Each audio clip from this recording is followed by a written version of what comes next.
नमस्कार, आप देख रहे हैं PRN न्यूज। तो आइए बात करते हैं आज के मुख्य समाचार में देश भर की तमाम बड़ी खबरों पर एक नजर डालते हैं। इससे पहले आप हमें कमेंट करके जरूर बताएं कि ये वीडियो आप कहां से देख रहे हैं।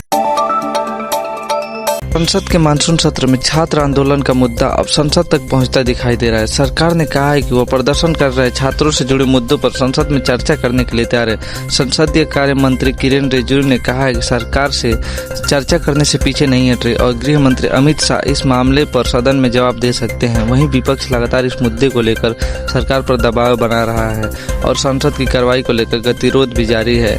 ऐसे में संसद सत्र छात्र आंदोलन का मुद्दा एक बार फिर हंगामे का कारण बन सकता है। संसद के मानसून सत्र में सरकार और विपक्ष के बीच टकराव लगातार बढ़ता जा रहा है। सोमवार को विपक्षी दलों ने राज्यसभा से वॉकआउट किया। विपक्ष कई महत्वपूर्ण मुद्दों को संसद में उठाना चाहता है, लेकिन अनुमति न मिलने के बाद विपक्ष सांसदों ने विरोध जताया। इस बीच लोकसभा अध्यक्ष ओम बिरला ने सभी दलों से संसद की कार्यवाही सूचक रूप से चलने में सहयोग करने की अपील की। मानसून सत्र अब अंतिम चरण में पहुंच चुका है। ऐसे में सरकार की कोशिश है कि लंबी विधायी कामकाज पूरा किया जाए। विदेशी फंडिंग से जुड़े कानून में बदलाव के प्रस्ताव को लेकर राजनीतिक घमासान तेज हो गया है। Forgiven constitution regulation administration bill 2026 को लेकर विपक्ष ने सरकार पर सवाल उठाए।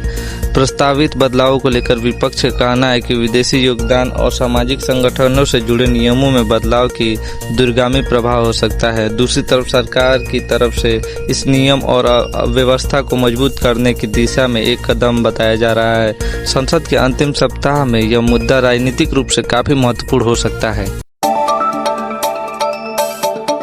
रोजगार से जुड़े नए कानून VBG रामजी एक्ट को लेकर कांग्रेस ने केंद्र सरकार पर निशाना साधा। कांग्रेस ने इस कानून को रोजगार चोरी बताते हुए सरकार की नीतियों पर सवाल खड़े किए। पार्टी का कहना है कि वह इस कानून का असर ग्रामीण रोजगार और मजदूरों के हित में पड़ सकता है। वहीं सरकार की तरफ से इस कानून को ग्रामीण विकास और रोजगार व्यवस्था में बदलाव से जोड़कर देखा जा रहा है। अब इस मुद्दे को लेकर संसद में सरकार और विपक्ष के बीच बहस और तेज होने की संभावना है। छात्रों के प्रदर्शन और पुलिस कार्रवाई को लेकर कांग्रेस नेता राहुल गांधी ने सरकार पर निशाना साधा। राहुल गांधी ने आरोप लगाया कि सरकार इस घटना को राजनीतिक और प्रशासनिक जिम्मेदारी से बचना चाहती है। दूसरी तरफ सरकार का कहना है कि छात्रों से जुड़े मुद्दों पर बातचीत करने के लिए वह तैयार है और संसद में भी चर्चा की जा सकती है। ऐसे में छात्र आंदोलन अब सिर्फ सड़क का मुद्दा नहीं रहा है, बल्कि संसद में भी सरकार और विपक्ष के बीच राजनीतिक टकराव का विषय बन चुका है। आज राष्ट्रीय हथकरघा दिवस के मौके पर प्रधानमंत्री नरेंद्र मोदी ने देशवासियों से भारतीय हथकरघा उत्पाद को बढ़ावा देने की अपील की। प्रधानमंत्री ने कहा कि देश के हथकरघा और हस्तशिल्प से जुड़े कारीगरों को मजबूत करना जरूरी है। सरकार लंबे समय से स्थानीय उत्पादों और बुनकरों के बाजार उपलब्ध कराने पर जोर दे रही है। इस मौके पर देश के अलग अलग हिस्सों से कार्यक्रम और प्रदर्शनी भी आयोजित किए जा रही हैं। सरकार का उद्देश्य है हथकरघा और रोजगार स्थानीय अर्थव्यवस्था से जोड़कर आगे बढ़ाना है। विश्व शेर दिवस के मौके पर प्रधानमंत्री नरेंद्र मोदी ने भारत में एशियन शेरों की बढ़ती संख्या का उल्लेख किया। प्रधानमंत्री के अनुसार पिछले 10 वर्षों में देश में एशियन शेरों की संख्या 523 से बढ़कर 891 हुई है। इसके साथ ही शेरों का प्राकृतिक आवास क्षेत्र भी बढ़ा है। सरकार ने वन्य जीव संरक्षण की दिशा में महत्वपूर्ण उपलब्धि के तौर पर देख रही है। शेरों की संख्या में बढ़ोतरी के साथ अब चुनौतियां उनके प्राकृतिक आवास और मानव वन्य जीवन संतुलन को बनाए रखना भी है।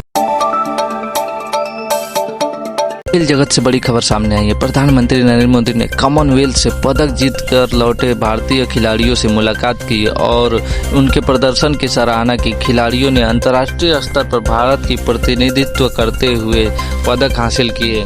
प्रधानमंत्री ने खिलाड़ियों की मेहनत और उपलब्धियों को देश के लिए गौरव का विषय बताया। इस मुलाकात के दौरान खेल में भारत की बड़ी ताकत और खिलाड़ियों को बेहतर सुविधा देने पर भी ध्यान रहे। भारतीय अर्थव्यवस्था को लेकर अंतर्राष्ट्रीय मुद्रा कोष यानी IMF ने कुछ जोखिमों की ओर इशारा किया है। IMF के अनुसार वित्तीय वर्ष 2026 और 27 आर्थिक वृद्धि के लिए कच्चे तेल की कीमतों में बढ़ोतरी और कमजोर मानसून बड़े जोखिम हो सकते हैं।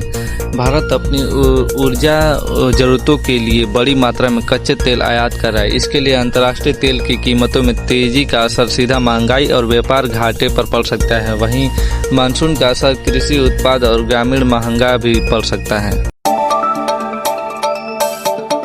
बैंकिंग से जुड़े डिजिटल रिकॉर्ड को कानूनी सबूत के तौर पर मान्यता देने की दिशा में संसद ने महत्वपूर्ण कदम उठाया है। बैंकर बुक्स इवाइन बिल 2026 को संसद में मंजूरी दे दी है। इसका उद्देश्य बैंकिंग रिकॉर्ड की बदलती डिजिटल व्यवस्था के साथ कानून को अपडेट करना है। अब डिजिटल रूप से उपलब्ध बैंकिंग रिकॉर्ड को कानून प्रक्रिया में अधिक स्पष्ट तरीके से इस्तेमाल किया जा सकता है। बैंकिंग व्यवस्था में लगातार डिजिटल होने के बीच इस बदलाव को महत्वपूर्ण माना जा रहा है। टैक्स से जुड़ी एक महत्वपूर्ण खबर सामने है। सरकार कम या शून्य टीडीएस कटौती वाले प्रमाण पत्रों के लिए आवेदन प्रक्रिया को पूरी तरह ऑनलाइन करने की तैयारी कर रही है। इसके लिए नए नियम तैयार किए जा सकते हैं। अगर यह व्यवस्था लागू होती है तो टैक्स पेयर्स को आवेदन प्रक्रिया के लिए कागजी कार्रवाई और कार्यकालों के चक्कर कम लगाने पड़ सकते हैं। सरकार का उद्देश्य टैक्स से जुड़ी व्यवस्थाओं और ज़्यादा डिजिटल को आसान बनाना है। संसद का मानसून सत्र अब अंतिम सप्ताह में पहुंच चुका है, लेकिन सरकार और विपक्ष के बीच कई मुद्दों पर सहमति नहीं बन पा रही है। रिपोर्ट के मुताबिक लगातार गतिरोध के कारण सत्र में कामकाज का असर पड़ने की चिंता बढ़ रही है। कुछ विपक्षी दलों के रुख में बदलाव के संकेत जरूर मिले हैं, लेकिन कई बहुत बड़े महत्वपूर्ण मुद्दों पर विरोध अभी जारी है। ऐसे में आने वाले दिनों में तय होगा कि संसद कितने महत्वपूर्ण विधेयकों और प्रस्ताव पारित कर पाती है। मानसून के बीच उत्तर भारत के कई हिस्सों में भारी बारिश का दौर जारी है। मौसम विभाग ने पुनर्नुमान से अलग अलग क्षेत्रों में भारी बारिश और गरज चमक की चेतावनी जारी की है। पहाड़ी राज्यों में भारी बारिश के दौरान भूस्खलन और अचानक बाढ़ का खतरा बढ़ रहा है, जबकि मैदानी इलाकों में जल भराव और यातायात प्रभावित होने की समस्या सामने आ रही है। ऐसे में लोगों को स्थानीय मौसम चेतावनी पर नजर रखने की सलाह दी जा रही है। हिमाचल प्रदेश में मानसून के कारण पहाड़ी इलाकों में भूस्खलन और अचानक बाढ़ का खतरा बना हुआ है। हाल की मौसम चेतावनियों में राज्य के कई बड़े हिस्सों में भारी से बहुत भारी बारिश संभावना जताई जा रही है। ऐसे में मौसम में पहाड़ी सड़कों पर पत्थर गिरने, रास्ता बंद होने और नदी नालों का जल भराव अचानक बढ़ने का खतरा बताया जा रहा है। प्रशासन की ओर से संवेदनशील क्षेत्रों में निगरानी बढ़ाई जा रही है और लोगों से जोखिम वाले रास्तों में अनावश्यक यात्रा से बचने की सलाह दी जा रही है। बिहार में मानसून के दौरान नदियों में बढ़ते जलस्तर और लगातार बारिश को लेकर चिंता बनी हुई है। राज्य के निचले इलाकों में बाढ़ का खतरा बढ़ने पर प्रशासन को राहत और बचाव की तैयारी में रखनी पड़ रही है। ग्रामीण क्षेत्रों में सड़क से संपर्क और खेती से इसका असर पड़ सकता है। ऐसे में आने वाले दिनों में नदी के जलस्तर और मौसम विभाग के पुनर्नुमान पर विशेष नजर रखना जरूरी होगा।